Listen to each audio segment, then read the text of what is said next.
Mega is an improvised satire from the staff of a fictional megachurch. Hiya, I'm Halle Labont, and this is Mega, coming to you from Twin Hills Community Church, where every single week we're giving our mega church a tiny family feel. We love to introduce you to members of our church staff and people from our community, and I always find it to be a treat and a treasure.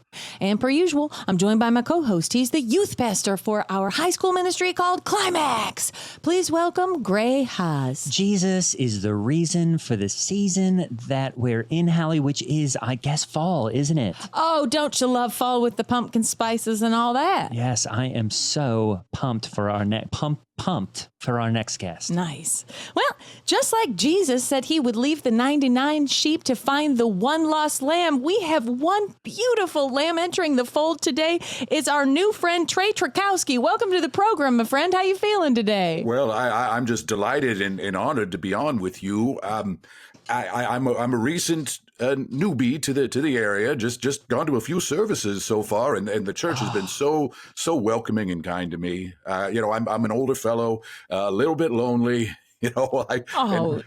I know I'm notorious already for falling asleep in the back pew, but Well, Trey, we do not we will not fault you for that, because as we say, we have a big tent here at Twin Hills, don't we, Halle? And we love people from all walks of life, especially older people. I think, maybe the oldest person at a church is maybe like 65 or something. How old are you, Trey? well, I'm nearing my 80th birthday, almost an octogenarian, so I'm 79. I'm a boomer, full-on boomer. Wow. If you want to say boomers. hey boomer to me or okay boomer, then you go ahead. But that's what I am. Amazing. Wow. Well, Trey, tell us a little bit about where you came from, that you found yourself here in Indianapolis and at Twin Hills specifically. Where were you and what were you up to in those, 70 some odd years before you got here? Well, they were odd years. I'll tell you that much. I don't know why you think it would be interesting to have me on, because I'm just a simple old fella, But I've lived pretty much anywhere that you could think of. I've been a little all over, so I don't even know where to start. Like name a place. Oh, Wichita, Kansas. Yep, lived there for a while. Wow. Oh, okay, Yeah. that's a good guess, Halle. Oh. I was in the service. Oh, real? Oh, okay. So you were traveling all over, I guess. Yeah, Coast Guard. Cool. And how does one serve in the Coast Guard in Kansas? It's a very small platoon. We're just there. There are lakes, there are rivers. It's not traditionally coastal, but some sort of water related thing that needs defending. We're right there in Wichita, should we be needed. Really? That's Neat. fascinating. Now, I'm a lover of words, and you just said platoon, and I was wondering if it's related to the word spittoon. If only it's when people in a platoon are spitting into an object, if it's a spittoon. I hadn't thought about that, but I guess that suffix "un" maybe denotes something that's done in mass. A platoon is a large group of soldiers, and a spittoon is a device that several people can spit at. I know. I'm trying to think of other words with "un" at the end, and I guess I'm just thinking like soon. Raccoon. Raccoon. A raccoon. Right. Cartoon. Oh, cartoon. Mhm. Right. Mm-hmm. Man on the moon. Right. Mm-hmm. Yeah, that's it. That's all of them. Have you ever lived in the New York side of Niagara Falls? I think it'd be neat to live there. Well, I've been to the falls, of course. Beautiful. My third marriage, we honeymooned at the Canadian side, I believe. Ooh. Was your wife Canadian? My wife was Canadian. She was a Quebecois named Michelle. That one didn't last that long. It was mostly a sham marriage to give her U.S. citizenship. Wow. How many times have you been married in your 79 years? Well, I've been married 5 times to 5 beautiful ladies. No children that I know of. Well, I know that over there on the Canada side in Niagara, they got some slot machines and you can do some gaming. I mean, was there any temptation to do that on your honeymoon? What's there to do? Well, there's more there than you might think. I didn't do the slots, but I did gamble in a legal dogfighting ring for a while wow. there. Michelle just kind of stayed back at the hotel, and you can pretty much sniff out whenever there's dogfighting going on. You just see a look in someone's eyes, and you know it's.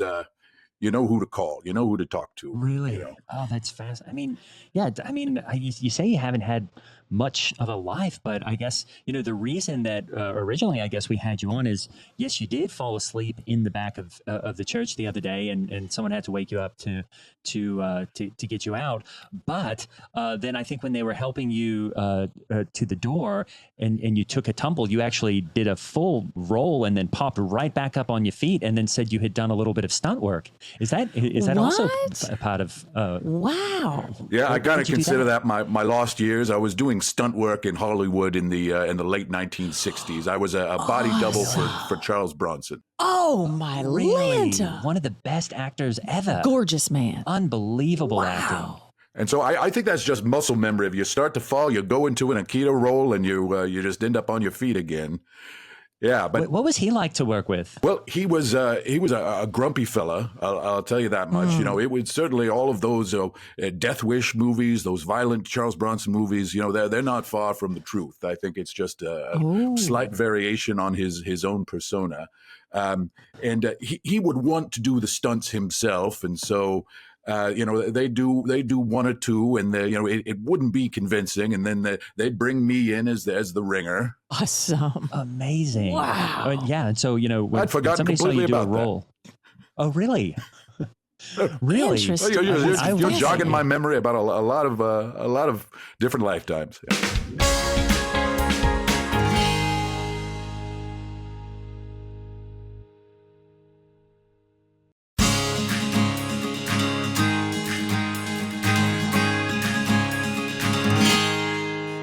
Well, yeah. Have you ever lived overseas? I was in Amsterdam for a while. Wow. The Dutch. What took you there? Well, I was in the CIA at the time. Oh, Is that right? really? Holy smokes. Yeah, I think the expiration date has run out on the old NDA, so I can talk about it in general terms. I can't get too specific with it for a while, but yeah, I was living right on the canals there. We were shutting down an international drug ring. Oh, that I never knew the Christian right? Inspiration Association did that. No, this would be the Central Intelligence Agency. Oh, cool. really? Now, back when, was it easier to get in the agency? Did you just kind of like be able to do that for a while, like the Coast Guard, Well, I think they probably they respected my service that I'd done already. They respected my stunt work. I just had a unique resume, I guess, and for a very specific job. They needed somebody to kind of infiltrate this international gang and pretend to be one of them. It was an immersive experience for a couple of years there, but Wow. we were never able to pin them down. They're still out there selling drugs, as far as I know.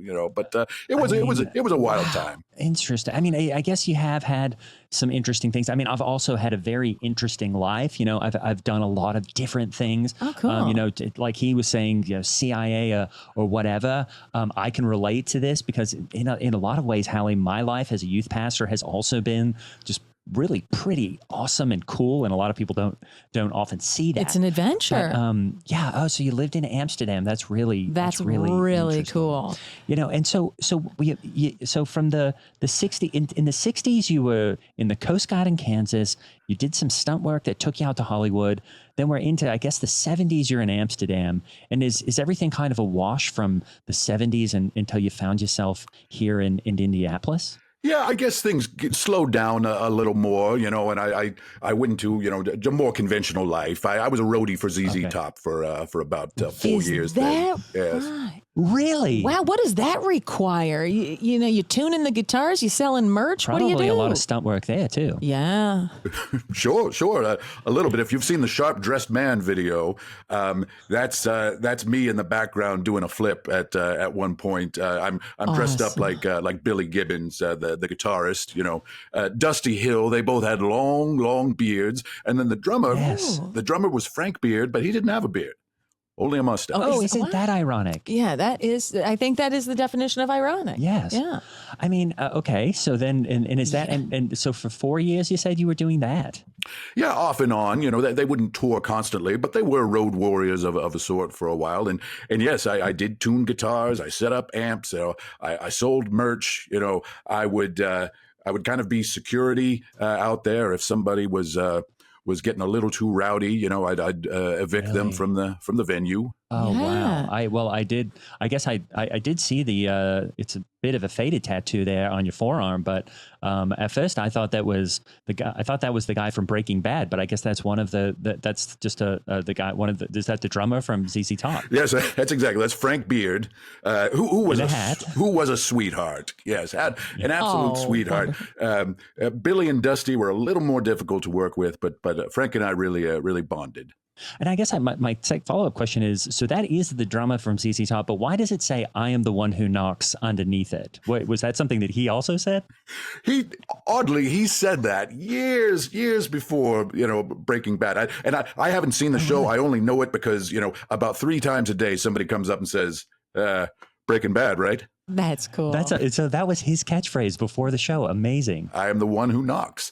Just a little play on his drumming style, I think. Oh, I see. Cool. Fascinating. Well, I was tickled pink when I was walking out with you last weekend after the 11:15 service, and you mentioned that I commented on your beautiful Bible, and you mentioned that you wish the New Testament was in Aramaic so you could read it in the original language, and I was just wondering where the heck you learned Aramaic. Well, Jesus language, the language Jesus spoke. I have a knack for picking up languages. I was fluent in Dutch in no time, and Aramaic was just in those down times when I think I learned it mostly like on the road with ZZ Top, because there's a lot of long bus trips, and the performers are kind of crashing during the day because they go all out, they do a show, and then they do whatever, and they kind of sleep all day, and so when things are slow and you're a little bit bored, there's nothing better than to pick up Aramaic. Wow. That's cool. And I just was going to ask, because I know,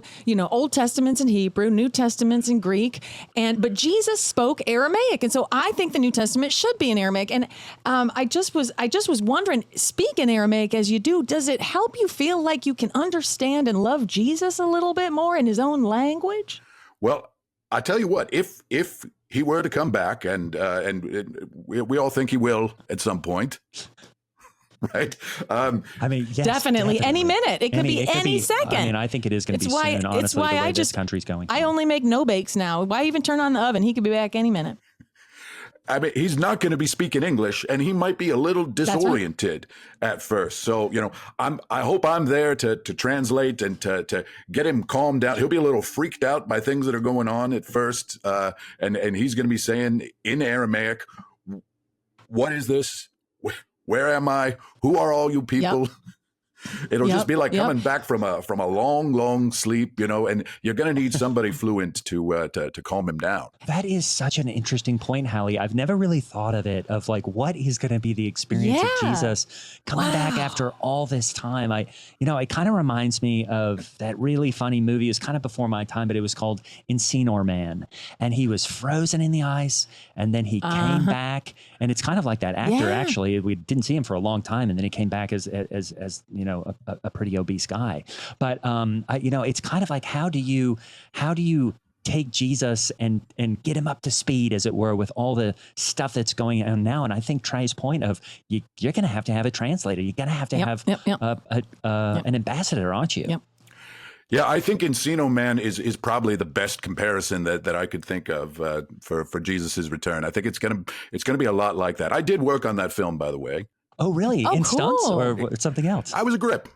Oh, that's cool. So you did that side of the camera too. Crew is cool. Oh, good union. Cool. Good union. I'll tell you that much. Amazing. And now, was you gripping on Encino? I mean, what year was that movie shot? The 90s, I think, right? Ooh. Yeah, I'll say early 90s, maybe, So was Pauly Shore in that? I think he was so funny. He's so funny. The funniest guy, the nicest guy. Yeah. Really, that's good to Cool. hear. I love it. So you were back in Hollywood in the 90s then. That's cool. Even after taking some time away, I assume, for the Cold War. Yes, well, we won the Cold War, which was fantastic. Oh, we did. Good. Oh, that's good to know. I had not heard. Wonderful. Yeah, thank goodness. That's Now, good news. How do you know if you've won the Cold War? That's something I've always wondered. Well, I guess when people were taking pieces of the Berlin Wall, and Reagan said, Mr. Gorbachev, tear down that wall, and he did, and then David Hasselhoff. I guess when David Hasselhoff comes and sings, that a chapter of your life is ending in some way. So that felt like it closed it off for me. And were you there for that? I was there. Yes. Really? Incredible. Also for the Hasselhoff part? Yes.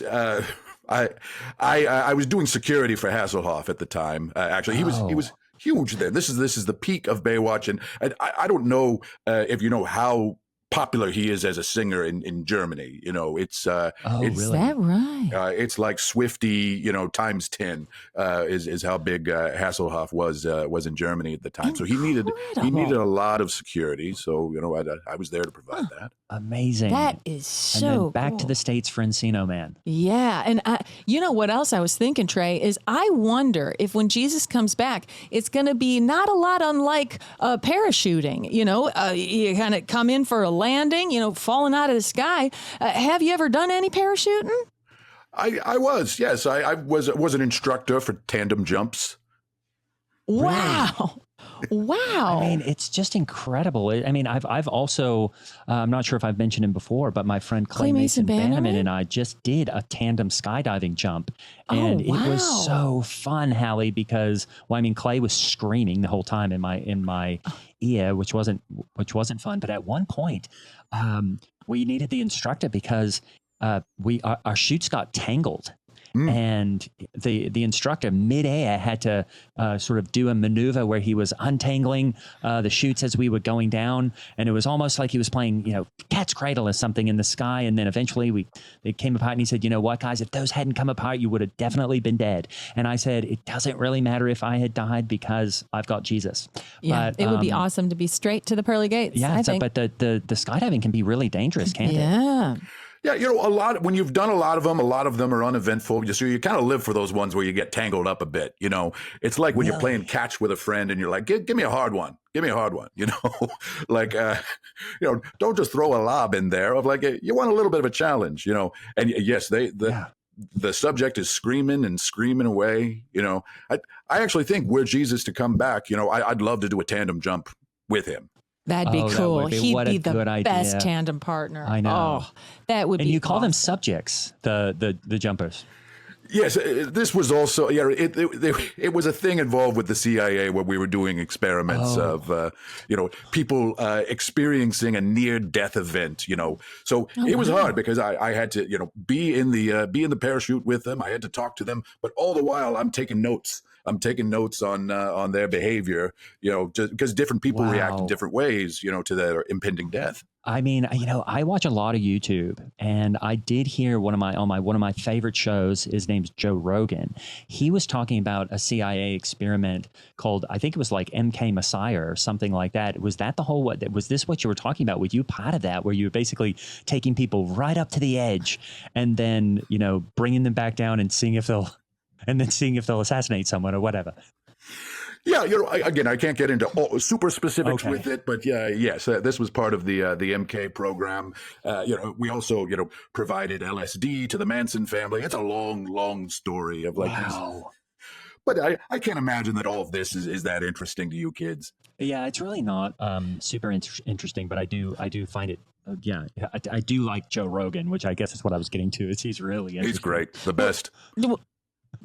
I got to look him up. Well, Trey, I wanted to ask because, you mentioned to me that you had taught college, and I thought, well, this is probably, some boring tenured existence. And now I'm thinking that you might be like Indiana Jones. I mean, with girls writing "I love you" on their eyelids and people throwing you in a pit of snakes and all of that. Well, have you ever been thrown in a pit of snakes? I don't know if I was thrown in there so much as willingly went.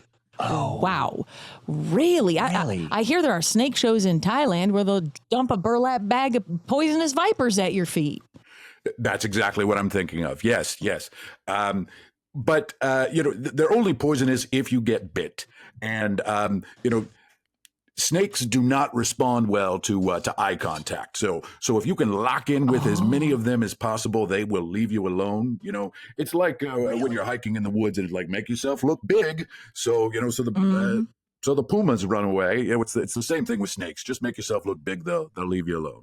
I mean, is that, and sorry to always make everything about the Bible. And also, I've had exciting experiences too as a youth pastor, Halle, and many, many like this. But, don't you ever think, like, what if Adam had really locked eyes with the snake in Genesis? It really just said, no, snake, we're not going to do that. We're not going to eat the fruit. I just wonder why he didn't do that. Who knows where we'd be? There'd be no original sin, I guess. I know, and that would be a bummer, wouldn't it? That would be a bummer.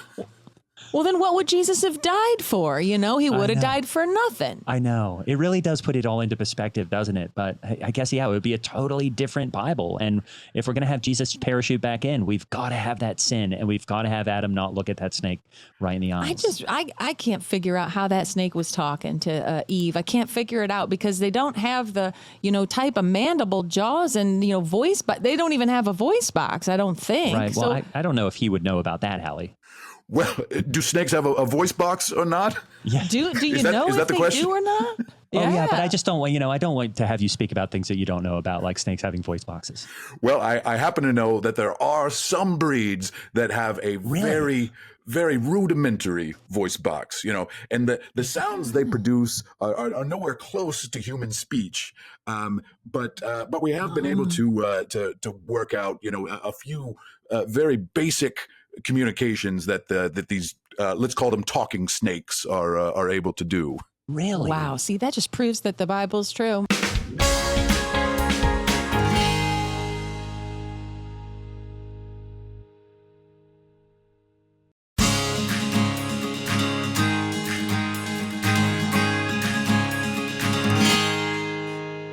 So is the doctor in front of your name? What are you a doctor of? Well, no, I'm not a medical doctor. I do have an advanced degree in philosophy. That's why I'm kind of obligated to put the doctor there, but I don't want to give people the false impression that although if you needed a splint done or some sort of emergency surgery, an emergency tracheotomy, I've done those and I can do those. Really? But yes, but I'm not like a medical doctor. Well, it was that around a stunt, or that you had to perform an emergency tracheotomy, or was that? So many times, snake bits, stunts, ZZ Top.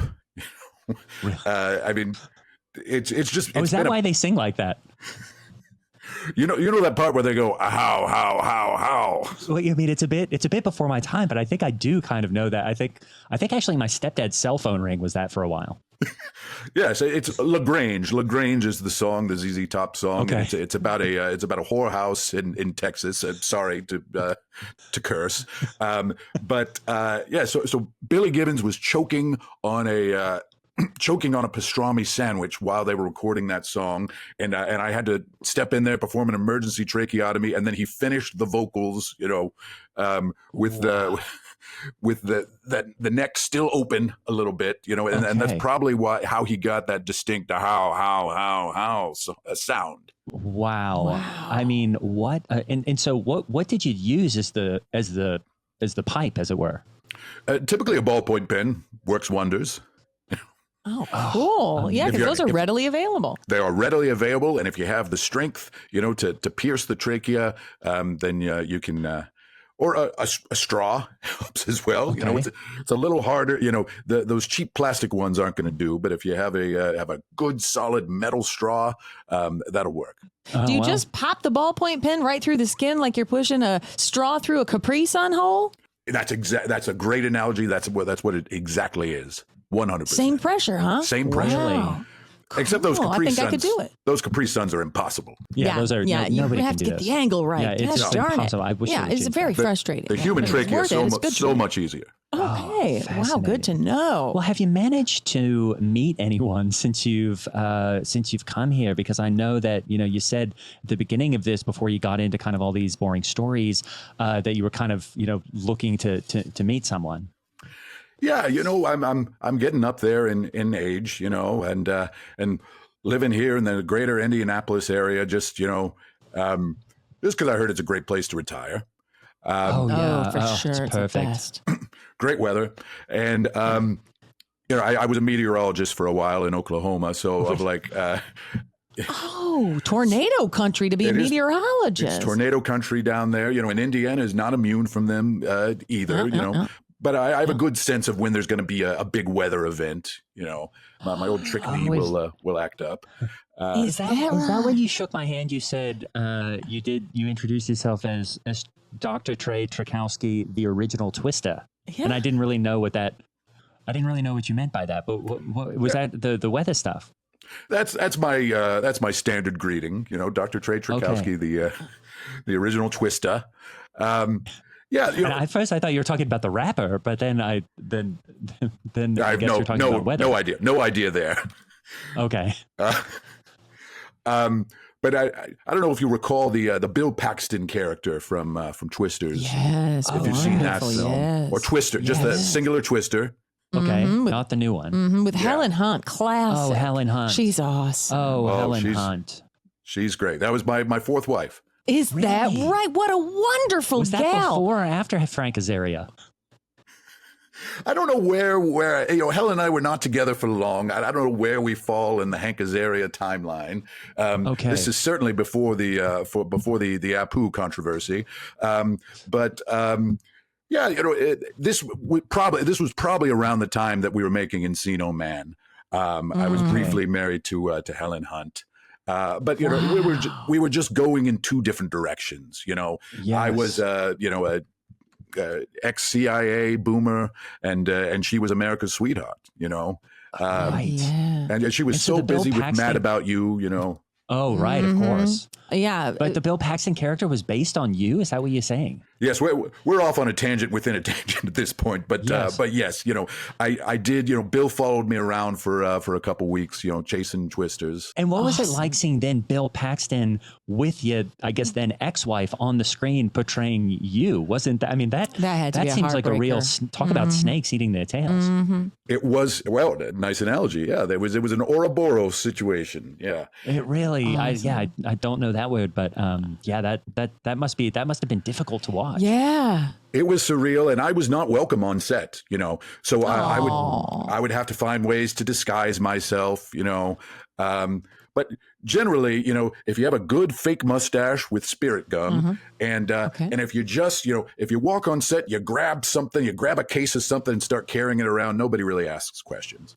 And that's so interesting. You dressed up as a character to try to what? Just get close to your former, ex, I guess, and ostensibly, connect again.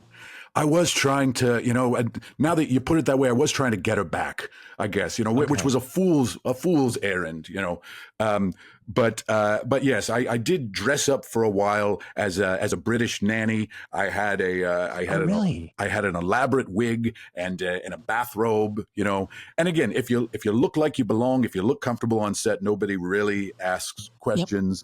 Yep. And, the kids, that were there in Twister, they have to get a certain hour of school every day. Like that's just a standard Hollywood thing. So, right, yes. Yeah. So I was the on-set tutor and teacher in disguise as an old British woman.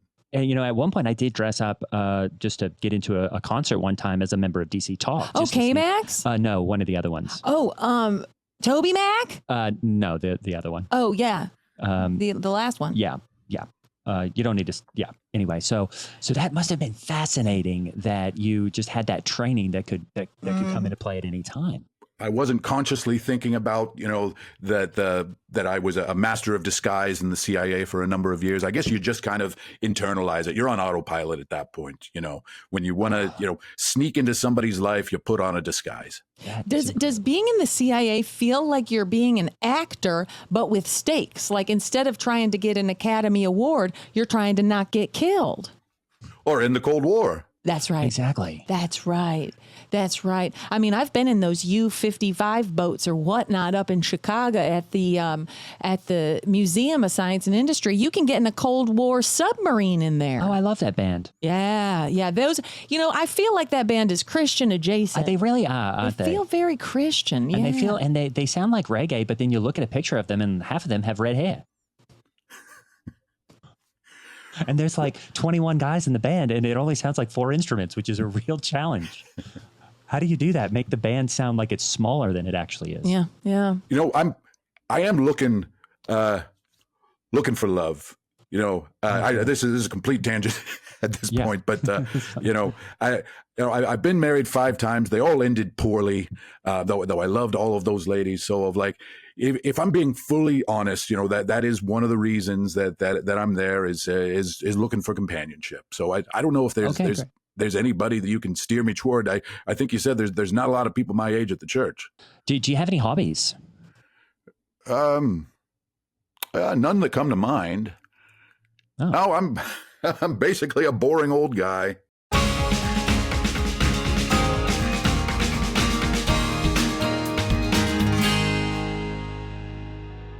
Trey Trakowski was played by the absolutely outstanding Craig Cackowski. Check out his podcast, Craigslist: The Next Generation, and follow him at @CCackowski. I'm Halle Laurent playing Halle Labont, and Gray Haas was played by Greg Hess. Follow us and Mega the Podcast on Twitter and Instagram. And if you really want to get out of hell free card, support us on Patreon. The link is in the show notes.